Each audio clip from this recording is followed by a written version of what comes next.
অৰুণাচলত আজি বহু বছৰ ধৰি তাতে বাস কৰা আমাৰ আচলতে নেফাৰ যেতিয়া আছিলে তেতিয়াতে অসমতে আছিলে সেই সময়ত সেই তেতিয়াৰ পৰা বসবাস কৰা মৰাণ লোকসকলৰ কোনো অধিকাৰ পোৱা নাই যিটো শিক্ষা মৌলিক অধিকাৰ সেই মৌলিক অধিকাৰ পৰা বঞ্চিত হ'বলগীয়া হৈছিলে আমাৰ মৰাণ মানুহখিনি আৰু সেইবাবে আমি মৰাণসকলক ন্যায্য প্ৰাপ্তিৰ বাবে পূৰা আমি দাবী কৰিছিলোঁ আৰু অৰুণাচল গভৰ্ণমেণ্টলৈ বহুতবাৰ কোৱা হৈছিলে যদিও তেখেতলোকে তেতিয়ালৈকে সমস্যাটো সমাধান নিদিলে সেইবাবে আমি অসম চৰকাৰকো আমি যিহেতু অসমৰে সীমামূৰীয়া অঞ্চল এসময়ত অসমৰে আছিলে সেই অঞ্চলৰ লোকসকলক আমাৰ মৰাণ লোকসকলক আমি PRC কাষ্ট চাৰ্টিফিকেট NCL প্ৰদান কৰিবৰ কাৰণে আমি চৰকাৰক দাবী জনাইছিলোঁ আৰু চৰকাৰেও আমাৰ দাবীৰ প্ৰতি সঁহাৰি জনাই আজি এই স্থানতে তেখেতলোকে আজি আনুষ্ঠানিকভাৱে এই পত্ৰ আমি প্ৰদান কৰিছে জাতিগত প্ৰমাণ পত্ৰ আৰু ইয়াৰ লগে লগে PRCও প্ৰদান কৰিছে আৰু NCL ব্যৱস্থাটো কৰিছে গতিকে আমি এইখিনি ব্যৱস্থা কৰাৰ কাৰণে অসমৰ মাননীয় মুখ্যমন্ত্ৰী হিমন্ত বিশ্ব শৰ্মা ডাঙৰীয়াক ধন্যবাদ জনাইছোঁ অসম চৰকাৰক ধন্যবাদ জনাইছোঁ আৰু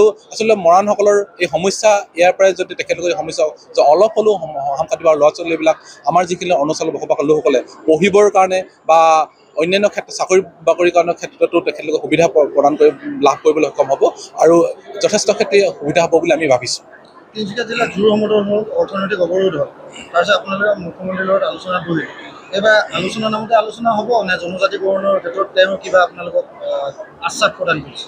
চাওক যে আমি নিশ্চিতভাৱে আন্দোলন কৰিছিলোঁ আন্দোলন কৰাৰ পাছত আলোচনা কৰিব লাগিব সেইটো আমি কৰিছোঁ আৰু নিশ্চিতভাৱে আলোচনা কৰিছিলোঁ দুখনকৈ এতিয়ালৈকে দুখনকৈ বৈঠকত মিলিত হৈছোঁ আৰু আমাৰ মৰাণসকলৰ জনজাতিকৰণৰ বিষয়টো 25 নৱেম্বৰ তাৰিখে তেখেতলোকে আনি ব্যৱস্থাখিনি গ্ৰহণ কৰি দিম বুলি কৈছে আৰু ইয়াৰ পাছত তেখেতলোকে কেন্দ্ৰলৈ পঠাই দিব তাৰপাছতে লাহে লাহে প্ৰচেছটো কৰিব আৰু এই গোটেই আটাইখিনি প্ৰচেছ কৰিবৰ কাৰণে তেখেতে ইতিমধ্যে আমাৰ আশ্বাস প্ৰদান কৰিছে আমি আশাবাদী আচলতে চৰকাৰে আমাৰ শেষৰ বাৰীৰ কাৰণে আশা কৰিছোঁ যে আমাৰ মৰাণসকলৰ যিখিনি সমস্যা এই সমস্যাখিনি সমাধান কৰি দিব আৰু যোৱা আমাৰ দুদিন আগতে আমাৰ মুখ্যমন্ত্ৰীৰ লগত ডিব্ৰুগড়ত আলোচনা হৈছিলে আৰু আটাইখিনি আজি বহুখিনি সমস্যা যিটো জৰ্জৰিত মৰাণসকলৰ আটাইখিনি সমস্যা তেখেতলোকে যিখিনি আছে জনজাতিকৰণৰ বিষয়টো 25 নৱেম্বৰৰ বাহিৰে বাকী সকলো সমস্যা ইতিমধ্যে সমাধান আজি ঘোষণাই কৰিছে। অত্যন্ত গুৰুত্বপূৰ্ণ দিন মৰাণসকলৰ কাৰণে মই ভাবোঁ অসমৰে এটা ডাঙৰ সমস্যা আজি সমাধান হৈছে। অৰুণাচলত প্ৰায় ২৫০০ মৰাণ ব্যক্তিয়ে বসবাস কৰে কিন্তু যেতিয়া অৰুণাচলে পূৰ্ণাংগ ৰাজ্যৰ মৰ্যাদা পালে তেখেতলোকে তাতে জেনেৰেল হ'ব লগা হ'ল আৰু তেখেতলোকে PRC চাৰ্টিফিকেট নাপায় PRC নাপায় তাৰ কাৰণে তেখেতলোকে গভৰ্ণমেণ্ট অফ ইণ্ডিয়াৰ চাকৰিত তেখেতলোকে এপ্লাই কৰিব নোৱাৰে আৰু বিভিন্ন সমস্যা হোৱা হ'ল তেখেতলোকৰ। মৰাণ ছাত্ৰ সন্থাৰ প্ৰায় 40 বছৰীয়া দাবী আছিলে মৰাণ সংগঠনসমূহৰ প্ৰায় 40 বছৰীয়া দাবী আছিল যে আমাৰ যিসকল মৰাণ ব্যক্তি যিসকলে অৰুণাচলত বসবাস কৰে তেওঁলোকক অসমৰ PRC দিব লাগে অসমৰ OBC উইথ নন ক্ৰিমিলিয়াৰ চাৰ্টিফিকেট দিব লাগে। আজি মুখ্যমন্ত্ৰী ডাঙৰীয়াই সেই কামটো অলপ দিনৰ পৰা কৰি আছিলে আজি আমি কামটো সম্পূৰ্ণ কৰিলোঁ আজি 118 গৰাকী ব্যক্তিক আমি চাৰ্টিফিকেট দিয়াৰ আজি ব্যৱস্থা কৰিছোঁ। এতিয়ালৈকে 250 ব্যক্তিয়ে PRC চাৰ্টিফিকেটৰ কাৰণে এপ্লাই কৰিছে PRC পালে লগত অসমৰ তেওঁলোক নন ক্ৰিমিলিয়াৰ OBC হৈ গ'ল মানে অসমত মৰাণসকলে যিমান সুবিধা পায় তেখেতলোকেও সিমান সুবিধা পাব। আজি আৰু 132খন আমাৰ সাজু হৈ আছে অলপ কাগজ পত্ৰ দিবলৈকে আছে সেইখিনি দিলে অতি সোনকালে দি দিম।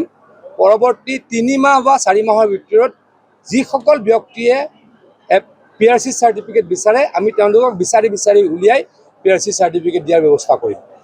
ইয়াৰ ফলত তেওঁলোকৰ আজি অসমত 4টা মেডিকেল চিট আছে আমাৰ মৰাণসকলৰ কাৰণে সংৰক্ষিত এই সংৰক্ষিত চিটো আমাৰ অৰুণাচলৰ মৰাণ ব্যক্তিয়ে লাভ কৰিব। ACSত APSত এটা আমাৰ সংৰক্ষিত হৈছে তাতো অৰুণাচলৰ আমাৰ ভাই ভনীসকলে ৰিজাৰ্ভেশ্যনৰ ব্যৱস্থা লাভ কৰিব।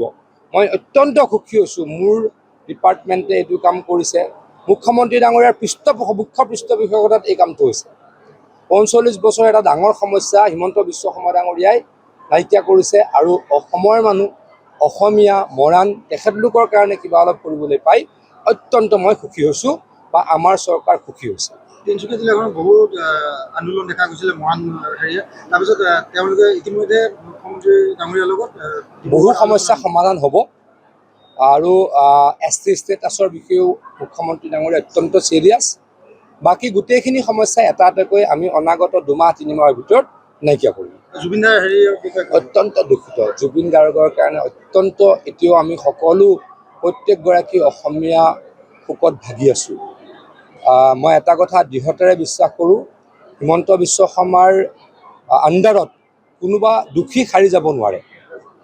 সকলো দোষী কৰায়ত্ব হ'ব, সকলো দোষীয়ে শাস্তি পাব আৰু জুবিন গাৰ্গ ডাঙৰীয়াই ন্যায় পাব। জুবিন গাৰ্গ ডাঙৰীয়াৰ এগৰাকী মই অনুৰাগী। মই আগতেও কৈছোঁ, মই অনামিকা মায়া এলবাম নিজে হাতেৰে কিনিছোঁ। তেতিয়া কেছেট বুলি কওঁ আমি। অনামিকা আৰু মায়াৰ কেছেট মই নিজ হাতেৰে কিনিছোঁ। গতিকে সিমানটো লেভেলৰ মই জুবিন গাৰ্গৰ অনুৰাগী। গতিকে জুবিন গাৰ্গ ডাঙৰীয়াই ন্যায় পোৱাটো ময়ো দাবী কৰোঁ আৰু ন্যায় নিশ্চয়কৈ পাব। ৰাজনীতি কৰাও দেখা গৈছে। কৰি আছে বহুতে, আমি কৰা নাই। বহুতে কৰি, যিসকলে মই ক'লে আকৌ এইটোতে ৰাজনীতি বুলি কৈ দিব।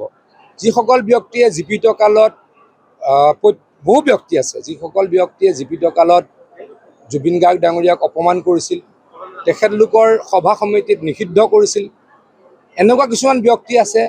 তেনেকুৱা ব্যক্তিক জুবিন গাৰ্গ ডাঙৰীয়াই ফটুৱা বুলি কৈছিল। তেওঁলোকেহে এতিয়া হঠাৎ বেছি উগ্ৰ জুবিন প্ৰেমী হৈছে। উগ্ৰ জুবিন প্ৰেমী নহওক, ভাল জুবিন প্ৰেমী হওক, আপোনালোকক অনুৰোধ জনাইছোঁ। যিকোনো খবৰৰ বাবে যোগাযোগ কৰক 7099017330 লগতে 7099017110 নম্বৰত।